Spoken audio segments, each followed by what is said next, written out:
Il y a des normes qui sont complètement différentes aux normes canadiennes parce que les normes canadiennes sont complètement désuètes. Les parlements européens recommandent 1000 microwatts à l'extérieur.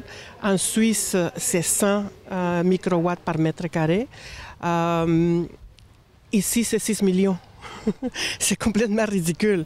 Placer des compteurs intelligents, ça peut être comme la dernière goutte qui fait déborder les vases. Et côté santé, je parle surtout côté santé, déjà, on le sait que les taux de cancer, les taux de mortalité des cancers des sang, mais les taux de cas de cancer continuent à augmenter. Ce qu'Hydro-Québec fait, c'est qu'il prend les lecteurs et les divise par les temps.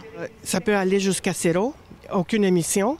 Puis après ça, ça commence à monter. Puis après ça, vous avez un pic à 49 000. Puis après, ça, c'est en millisecondes. Okay? Puis après ça, ça descend. Puis après, 2 secondes plus tard, c'est encore un autre pic. Et ainsi de suite pendant les 24 heures. Mais eux, ce qu'on dit, c'est qu'on prend toutes ces fréquences-là, tous ces pics, tous ces pulses-là, on les prend, puis on les divise par les temps.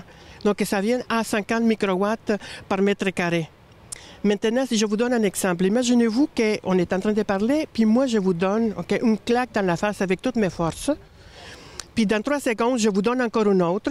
Mais à la fin de la journée, je vous dis, moi, j'ai additionné la force de tous mes coups pendant les 24 heures, puis ça vient à une petite tape d'amour, donc il ne s'agirait pas. La régie aurait dû obliger Hydro-Québec à faire des études d'impact environnemental, parce que ça fait que les animaux aussi. Pourquoi on n'arrête pas?